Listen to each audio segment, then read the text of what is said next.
mas'uliyatli va kuchli raqobatli olimpiada bo'ldi. Bu olimpiadada oltin olish juda qiyin deb o'yladim. Birinchi marta ishtirok etishim. Lekin ungacha boshqa olimpiadalarda ishtirok etib keldim. 2 marta Mendeleyev olimpiadasida, 1 marta Beruniya olimpiadasida ishtirok etdim. Prezidentimiz tomonidan bunga mukofotlar bor. Oltin medal uchun 1 milliard so'mdan oshiq mukofot, kumush medalga 600 milliondan oshiq, bronzaga 400 milliondan oshiq mukofotlar beriladi. Xorijiy institutlarga kirish osonlashadi. Tanishing, bu Rayhona To'ymurodova, Abu Ali bin Sino nomidagi ixtisoslashtirilgan maktab bitiruvchisi, 17 yoshda. Ammo yosh bo'lishiga qaramasdan o'z yo'nalishining eng yuqori cho'qqalarini zabt etgan qizlarimizdan. U 59-60 xalqaro Mendeleyev kimyo olimpiadasining kumush medali sohibi, 2-xalqaro Beruniya olimpiadasining g'olibi bo'lgan. Shuningdek, yaqindagina 58-xalqaro kimyo olimpiadasida oltin medalni qo'lga kiritdi. E'tiborlisi, ushbu natijasi bilan unga davlatimiz rahbari qaroriga asosan 1 milliard 30 million so'm pul mukofoti taqdim etildi.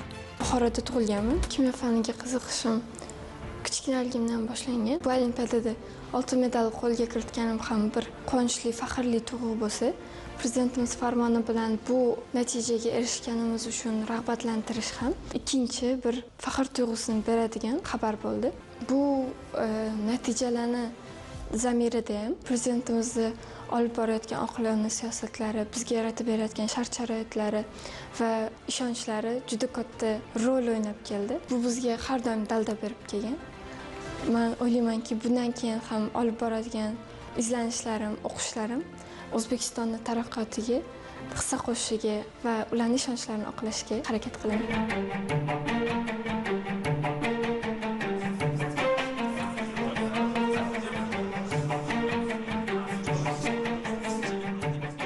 O'zbek yoshlari jahon minbarlarida o'z salohiyati va iqtidorini munosib namoyon etmoqda. Aslida Rayhona kabi o'z mehnati natijasi ortidan munosib e'tirof etilayotgan yoshlarimiz yuzlab topiladi.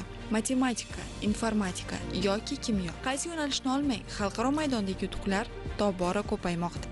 O'zbekiston terma jamoasi fizika fanidan Jahon fizika olimpiadasida Kolumbiyada 2 kumush va 2 bronza medalni qo'lga kiritdik va mazkur kumush medallar bizning tariximizdagi ilk kumush medallar. Darhaqiqat 2024-yilda jamoamiz ushbu olimpiadada bitta bronza medalni qo'lga kiritgan bo'lsa, 2025-yil Fransiyada o'tkazilgan musobaqada bu ko'rsatkich 2 bronza medaliga yetdi. Joriy yilda esa natijalar yanada yuqori bo'ldi. 22-27-iyul kunlari Mo'g'ulistonda bo'lib o'tgan xalqaro matematika olimpiadasida terma jamoamizning munosib ishtiroki so'zimizga yana bir isbotdir. 32 davlatdan 600 dan ortiq iqtidorli o'quvchilar ishtirok etgan bellashuvda yoshlarimiz jami 20 ta, bitta oltin, 9 ta kumush, 10 ta bronza medalni qo'lga kiritdi. Bu esa O'zbekiston yoshlari uchun ushbu musobaqa tarixidagi rekord darajada e'tirof etilmoqda. Men Buxoro viloyati Buxoro shahrining 35-maktabining 8-sinf o'quvchisiman. Olimpiada juda ham hayajonli o'tdi. Bu olimpiadada men individual yo'nalishda bronza medal va jamoaviy yo'nalishda oltin medal qo'lga kiritdim. Olimpiadadagi barcha savollar xalqaro darajada edi. Ota-onamni va butun O'zbekiston oldidagi mas'uliyat ko'z oldimga keldi. Butun O'zbekiston bizga ishonishgandi va biz uddaladik. 2024-yil davlatimiz rahbarining qarori bilan tashkil etilgan Fan olimpiadalar markazi xalqaro musobaqalarga tayyorgarlikning yangi modelini yo'lga qo'ydi. Bugun O'zbekiston nafaqat xalqaro tadbirlarga munosib mezbonlik qilmoqda, balki ertangi kunning buyuk olimlari, dunyo ilm faniga hissa qo'shadigan tadqiqotchilarni ham tarbiyalash sari dadil qadam tashlamoqda. E'tiborlisi, prezidentimiz tashabbusi bilan xalqaro olimpiada g'oliblarini rag'batlantirish tizimi ham yangi bosqichga chiqqan. Davlatimiz rahbari 2024-yildagi tegishli qaroriga muvofiq nufuzli xalqaro olimpiadalarda erishilgan medallar uchun o'zbekistonlik ishtirokchilarga quyidagi pul mukofotlari berilishi ko'zda tutilgan. Oltin medal uchun 1 milliard 30 million so'm, o'qituvchisiga 185,4 million so'm, kumush medal uchun 618 million so'm, o'qituvchisiga 103 million so'm, bronza medal uchun 412 million so'm, o'qituvchisiga 61,8 million so'm. O'zbekiston terma jamoasining munosib ishtiroki uchun alohida saralash mexanizmi tashkil etildi. Oldinlar olimpiadada faqat nazariy jihatdan saraladigan bo'lsa, endi olimpiadalarda o'quvchilarni laboratoriya bosqichida ham alohida saralash mexanizmi. Va yana bitta qiziq tomoni, o'tgan 2025-yilda hurmatli yurtboshimiz tomonidan olimpiadachi o'quvchilar uchun ajratilgan pul mablag'ini o'zi yaxshi edi va yanada 5 baravar oshiramiz degan xabar, xususan olimpiada sohasida faoliyat yuritayotgan o'qituvchimi, o'quvchimi, balki ularning ota-onalarini ham yana bir marta uyg'otdi va yangi olimpiadaga nisbatan olganda qiziqishni karrasiga oshirib yubordi. Va aynan pul mukofotlar qariyb 1 milliarddan oshiqroq pul mukofoti aynan oltin medal qo'lga kiritgan o'quvchilar uchun beriladi. Jumladan 2019-2026 yillar davomida nufuzli xalqaro fan olimpiadalarida qo'lga kiritilgan medallar soni sezilarli oshdi hamda O'zbekistonning xalqaro ilmiy maydondagi nufuzi yangi bosqichga ko'tarildi. Buning tasdig'ini raqamlarda ham ko'rish mumkin. Xususan 2025-yilda O'zbekiston o'quvchilari 29 ta xalqaro fan olimpiadasida ishtirok etib, jami 210 ta medalni qo'lga kiritdi. Mazkur ko'rsatkichlar O'zbekistonda iqtidorli yoshlar bilan ishlash tizimi sifat jihatidan yangi bosqichga ko'tarilganining amaliy natijasidir. 2026-yilning hozirgi davriga qadar yurtimiz o'quvchilari 23 ta xalqaro fan olimpiadasida ishtirok etib, 192 ta medalni qo'lga kiritdi. Shundan 32 tasi oltin, 69 tasi kumush, 91 tasi bronza. Eng muhimi esa bu natijalar davlatimiz rahbarining ilm-fanga doimiy e'tibori va yaratilgan keng imkoniyatlar tufayli kimyo fani bo'yicha eng nufuzli olimpiada ilk bor Markaziy Osiyo gavhari O'zbekistonga ishonch bilan topshirildi. Dunyo ilm-fan jamoatchiligi e'tibori yana bir bor O'zbekistonga qaratilgan. Mamlakatimiz tarixda ilk bor kimyo fani bo'yicha dunyoning eng nufuzli intellektual arenasiga aylandi. E'tibor qarating, 58-xalqaro kimyo olimpiadasi doirasida 90 dan ortiq mamlakat delegatsiyasi yurtimizga tashrif buyurdi. Bu o'z navbatida yangi O'zbekistonning jahon ta'lim va ilm-fan integratsiyasidagi o'rni qanchalik yuksalib borayotganining amaldagi ifodasidir.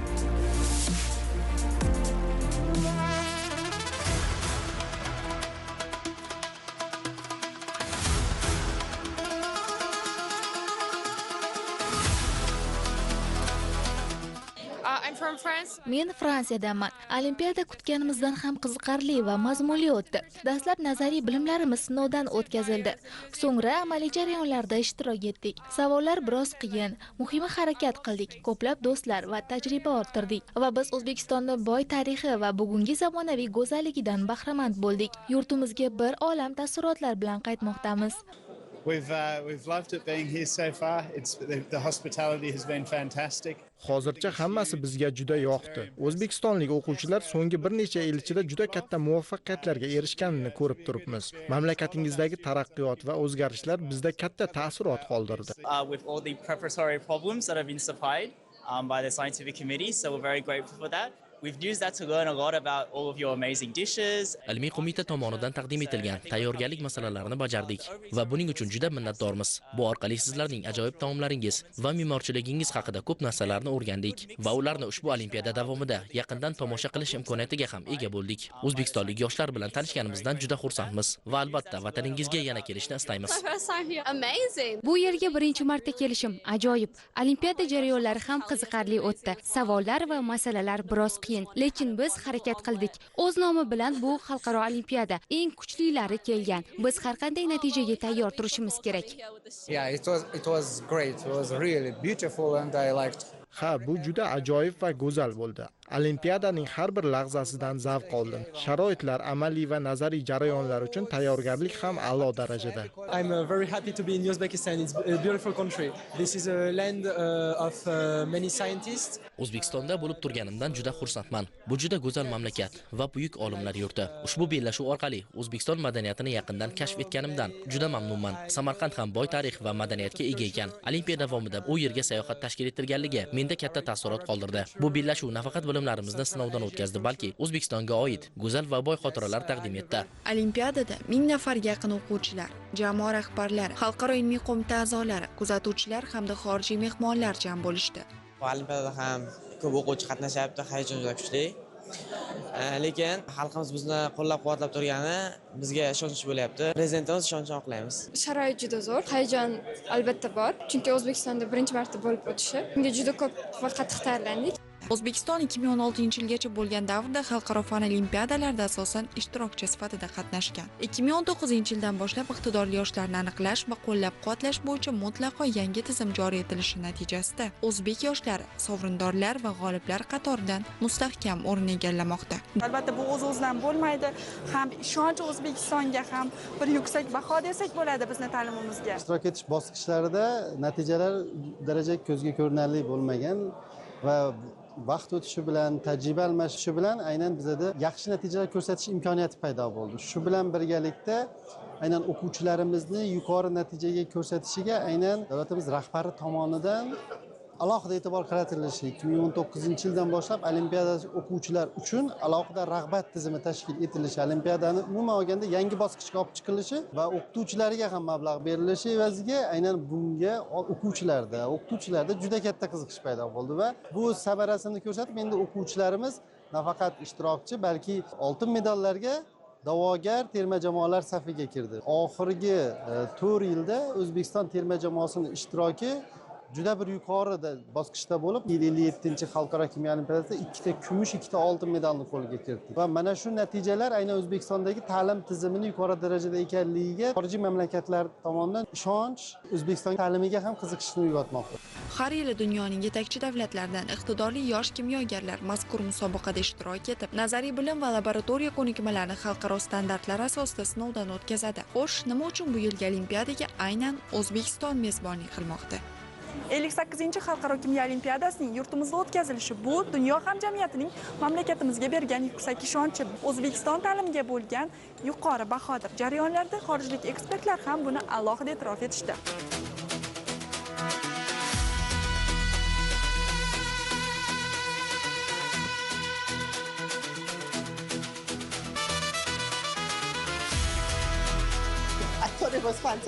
Menimcha bu juda ajoyib bo'ldi. O'zbekistonning bu yilgi olimpiadaga mezbon sifatida tanlangani bejiz emas. Bu yerda biz yuqori darajadagi tayyorgarlikni, puxta tashkilotchilikni va ilm-fanga bo'lgan alohida e'tiborni ko'rdik. Ochilish marosimidanoq barcha jarayonlar professional darajada tashkil etilgani sezildi. Ishtirokchilar uchun yaratilgan sharoitlar, ko'ngillilarning faoliyati va mehmondo'stlik juda katta taassurot qoldirdi. Bu yerda yoshlarga katta imkoniyatlar yaratilayotganini his qilish mumkin. Menimcha xalqaro ilmiy jamiyat aynan shu sababli O'zbekistonga ishonch bildirdi. Bu mamlakat nafaqat bunday nufuzli tadbirni yuqori saviyada o'tkazishga qodirligini, balki ilm-fan va ta'limni ustuvor yo'nalish sifatida rivojlantirayotganini ham namoyon etdi. O'zbekistonning mehmondo'stligi, madaniyati va odamlarning samimiyligi bizga juda yoqdi. Agar imkoniyat bo'lsa, albatta yana bu yerga qaytishni xohlardik. Ishonamanki, bu olimpiada ko'pchilik ishtirokchilar xotirasida eng yaxshi tashkil etilgan xalqaro musobaqalardan biri sifatida saqlanib qoldi. Mazkur olimpiada nafaqat bilimlar bellashuvi, balki ilmiy hamkorlikni rivojlantirish, turli mamlakat yoshlari o'rtasida do'stona aloqalarni mustahkamlash hamda kelajak olimlarni birlashtiruvchi nufuzli xalqaro platformaga aylandi. Xalqaro olimpiadani mezbonlik olish 2022-yilda Xalqaro kimyo olimpiadasini boshqaruv qo'mitasi va hakamlar hay'atining qarori bilan O'zbekistonga ishonib topshirildi va o'tgan 4 yil davomida mazkur olimpiadaga akademik tayyorgarlik ko'rish jarayonlari puxta tashkil etildi.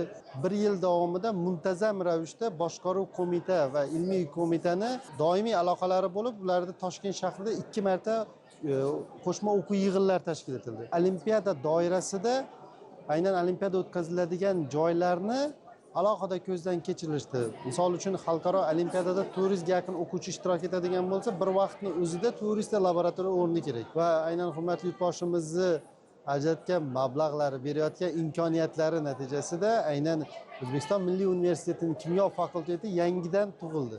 Butun jahon standartlariga mos bo'lgan 400 o'rinlik laboratoriya xonalari paydo bo'ldi va mazkur olimpiada jarayonlar nazariy bosqichi aynan kimyo fakultetida, Milliy universitetning kimyo fakultetida o'tkaziladi. Kimyo olimpiadasi bu nafaqat eng kuchli yosh kimyogarlar bellashuvi, balki yangi O'zbekistonning ilm-fan, ta'lim va innovatsiyalar sohasidagi salohiyatini dunyoga namoyish etuvchi tarixiy voqea bo'ldi.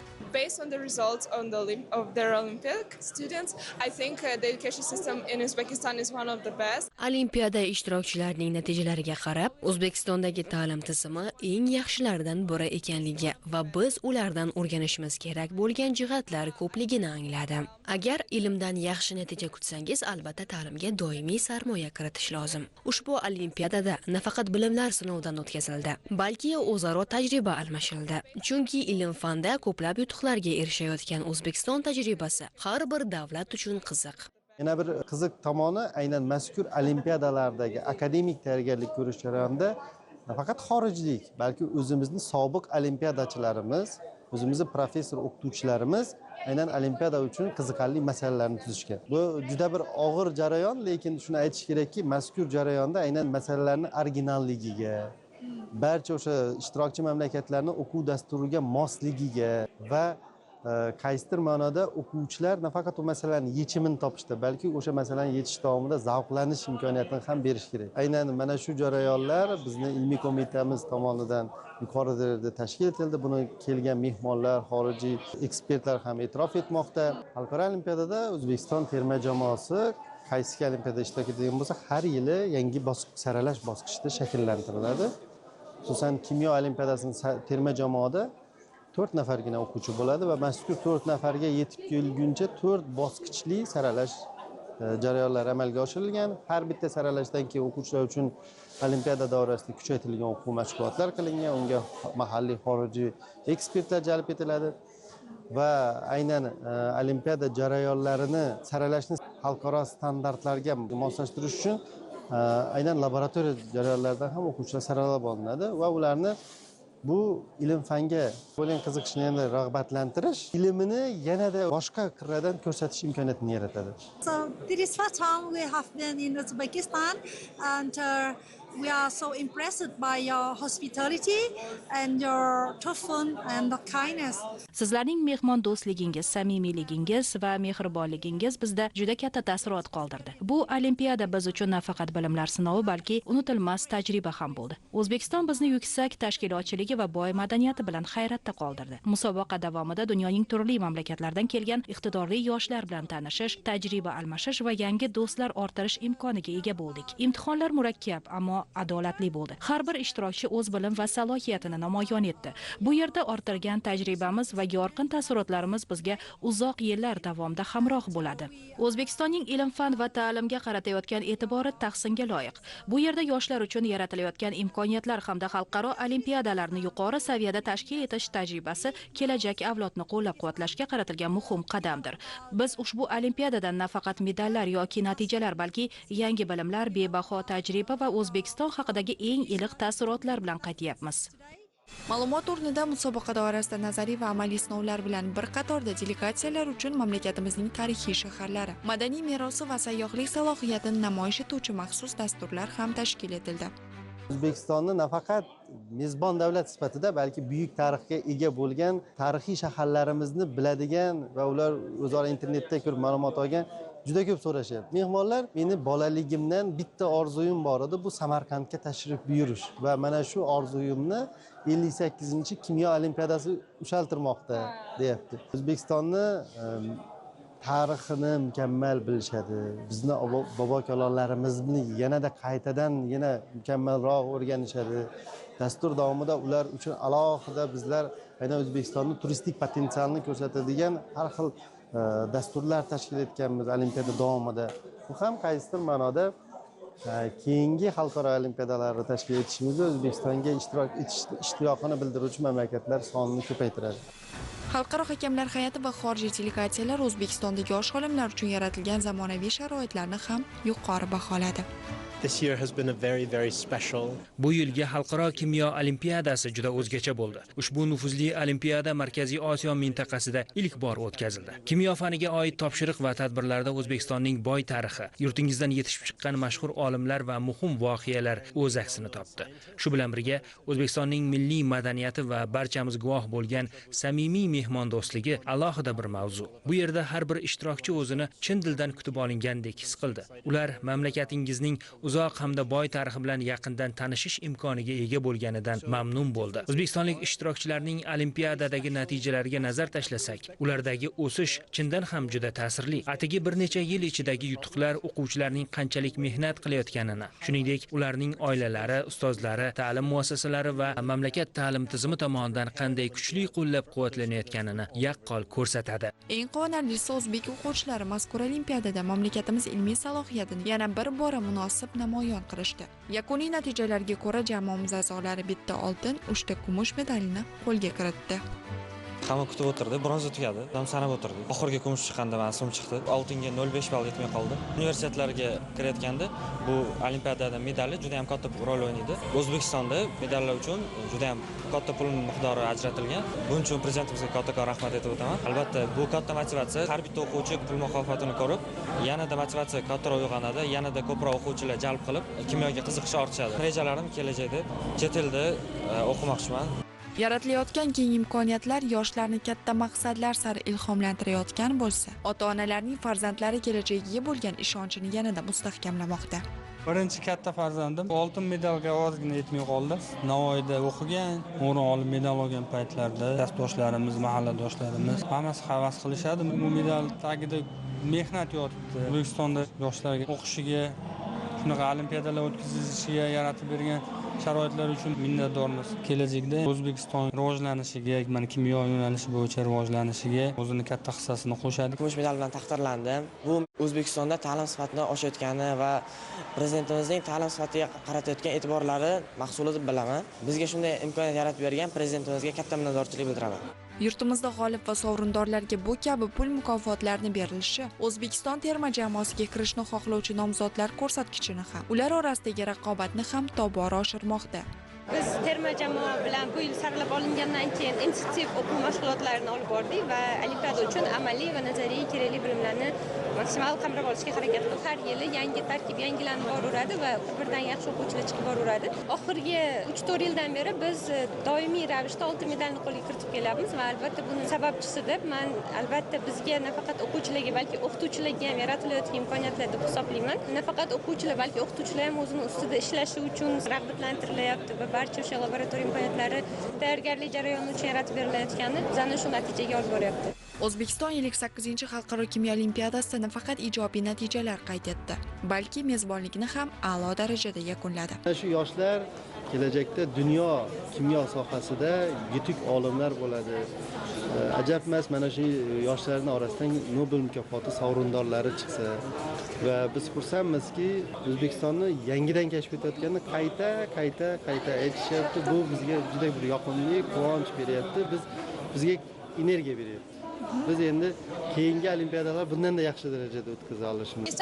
I understand that you have a lot of interest in education and that's something that we also appreciate very much. Kuzatuvlarim davomida sizlarda ta'limga juda katta qiziqish va e'tibor qaratilishini sezdim. Bu esa biz ham juda qadrlaydigan jihatlardan biridir. Ta'limga kiritilayotgan investitsiya albatta o'z natijasini beradi. O'zbek yoshlari ham buni bugun ziyodasi bilan oqlamoqda. Ta'limdagi faoliyatim tufayli yurtingiz yoshlarini har qanday bellashuvdagi natijalarini kuzatib boraman. O'zbek yoshlari doim nufuzli olimpiadalar reytingining eng yuqorisidan joy oladi. Aynan shuning uchun ham bu gal olimpiada mezbonligi O'zbekistonda o'tkazildi. Kelgusida yurtingizda shijoatli, ilmli kelajak olimlari yetishib chiqishiga ishonaman. E'tiborlisi esa oldinda bizni yana bir mas'uliyatli, muhim missiya. Avgust oyida 38 xalqaro informatika olimpiadasi mezbonligi kutmoqda. 38-jahon informatika olimpiadasi O'zbekistonda bo'lib o'tadi va mazkur olimpiada ham 96 ta mamlakatdan 600 dan oshiq 700 ga yaqin ishtirokchi, mentorlar ishtirok etadi. Nafaqat o'zbekistonlik yoshlar uchun, bilasizmi, O'zbekiston butun dunyo yoshlariga ilmni yanada namoyon etish imkoniyatini beryapti. Bu hamma davlat mezbonlikni ola olmaydi. Hamma davlat ishtirokchi sifatida ham ishtirok eta olmaydi. O'ziga yarasha buni talablari bor, standartlari bor. Va O'zbekiston mazkur olimpiadada mezbon sifatida olinishi va mezbonlikni berilishini o'zi katta bir muvaffaqiyat. Juda ko'p rivojlangan mamlakatlar so'rov xatini jo'natgan O'zbekistondan tashqari, aynan mazkur olimpiada doirasida, ayni mezbonlik olish uchun. Va kelgusi yillarda ham bo'lib o'tadigan olimpiadalarga so'rov xatlarni jo'natishyapti va boshqaruv qo'mita tomonidan bu so'rov xatlar juda qattiq ko'rib chiqiladi va bitta mamlakatga bu olimpiadani topshirishdan oldin shu mamlakat tashkiliy jihatdan qanday tashkil eta oladi? Original masalalar tuza oladimi? Bosqichlarni qanday tashkil eta oladi? Xulosalarni 100% ishonch komil bo'lgandan keyingina mezbonlikni berishadi. Men o'ylaymanki, dunyodagi eng nufuzli olimpiadalarni o'tkaziladigan manzil albatta O'zbekiston bo'ladi. Shubhasiz, bunday nufuzli tadbirlarni aynan O'zbekistonga ishonib topshirilayotgani, yangi O'zbekistonda prezidentimiz rahbarligida ta'lim va ilm-fan sohasida amalga oshirilayotgan islohotlarning xalqaro hamjamiyat tomonidan yuksak e'tirof etilayotganining yana bir amaliy ifodasidir.